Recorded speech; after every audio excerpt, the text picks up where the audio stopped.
Jordan, I'm here at Hetz Athletic Center where the Hurricane journey began for 20 of the eligible draft picks this season. That including overall first pick quarterback Cam Ward, who will make his way over to Music City to play for the Tennessee Titans. The crew is entering this one at 8-3-7, and Atlanta United is hoping to get out of a bit of a rough patch. They're sitting at 4-9-5. This will be a battle of depth, grit, and a little bit of heat, and it all kicks off right here tonight.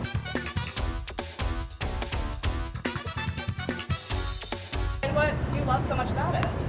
I love, it's an individual sport. Here in college where I'm with my teammates, and I love that. But it's just I'm competitive. What kind of hobbies do you have outside of tennis?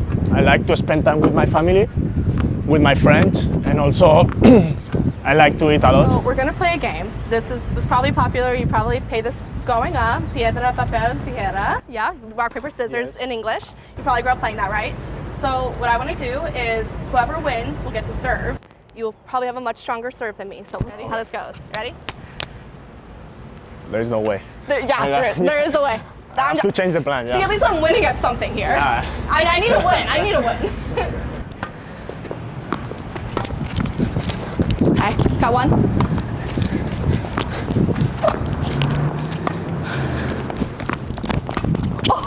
Good one. Thank you. Yes, of course. I appreciate you. Having the new coaches, it seems like a scary thing at first, but I think it's a really good thing because I think you have a lot of unique perspectives that can come in. And something that Mario Cristobal said to me the other day that I really liked is he feels that these new coaches are practicing with intention. They don't just come and show up. They don't just to yell. Everything they do has a purpose. And these guys have a lot of experience. You have one new coach who used to be a Miami player. You have one that's coming from the NFL.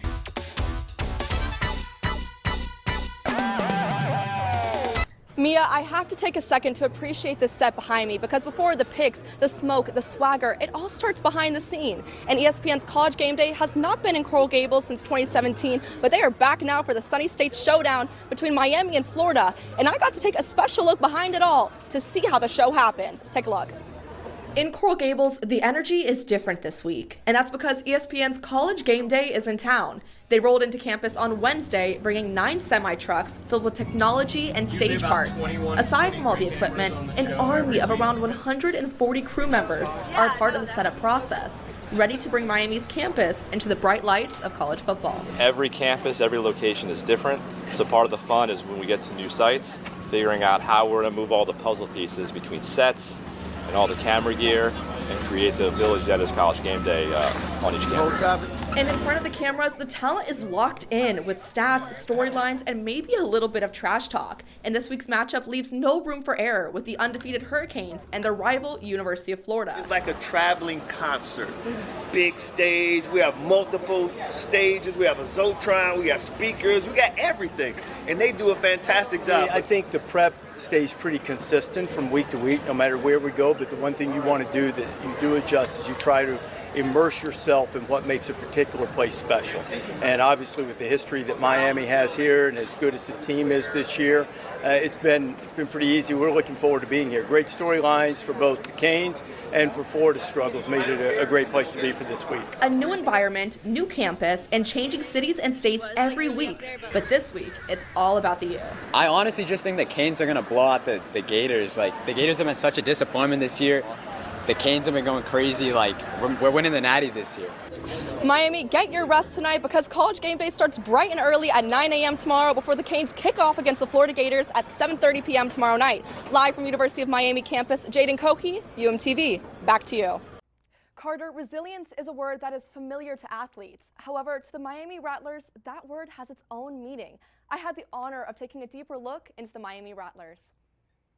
Known in its early days as murder ball, rugby was a game defined by power, speed, and intensity, qualities that the Rattlers embody with every turn of their wheels. But on the court, they're not just playing for points. They're playing to push boundaries and show the world what true grit looks like. You go from, you get injured, everyone's kind of trying to take care of you. Everyone's like, oh, you're delicate, you can't do a lot of stuff.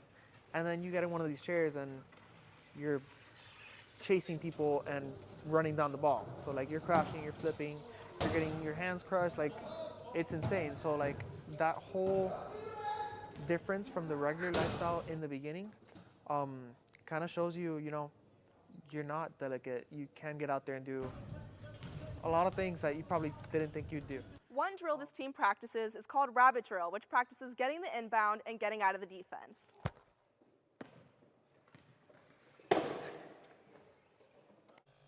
Built for the demands of sport, this wheelchair is made for agility and stability, with 6 wheels rather than the usual 4, and slanted wheels. When the Rattlers invited me to try it myself, I got a first-hand look.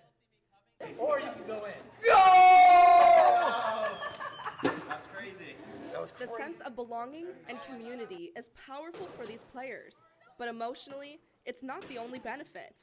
Rugby also provides a lot of benefits physically. We can say with the utmost confidence that they will see an increase in certain cardiovascular health measures, like their cardiorespiratory fitness.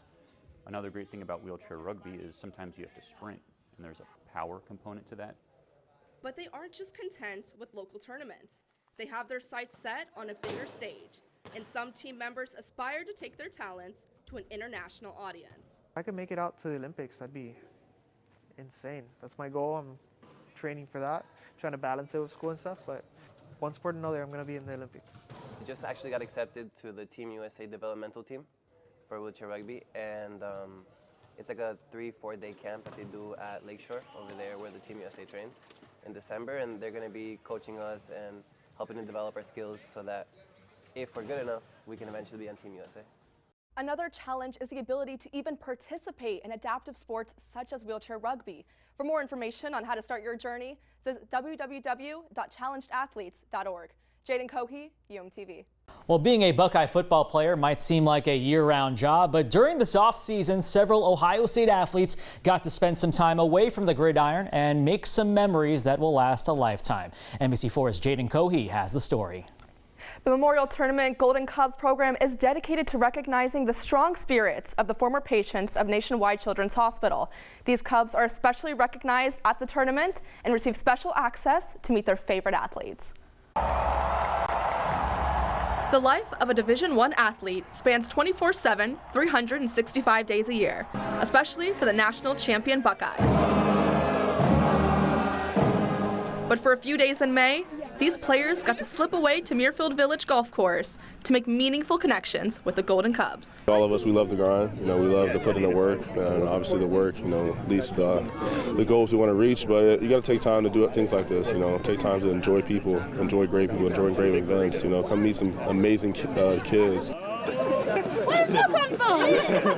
Although many come to Muirfield for the golf, the Golden Cubs come here to meet their heroes. I got to talk to them. It was like me talking to God. Meeting these kids gives a new perspective, clearly touching these players' hearts. It's super inspiring for me, and it's something that I guess I don't take for granted at all, because it's just not something that I wouldn't want to go through as a kid. I think you take the time to realize, being an Ohio State football player, people recognize you, and you could bring joy to people just by being a nice person. This experience is equally as joyful for the Cubs families.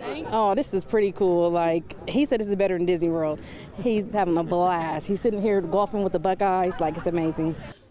Amid a busy offseason preparing to defend a national title, these Buckeyes are busy using their role to make a difference. Local for you, Jadyn Cohee, NBC4.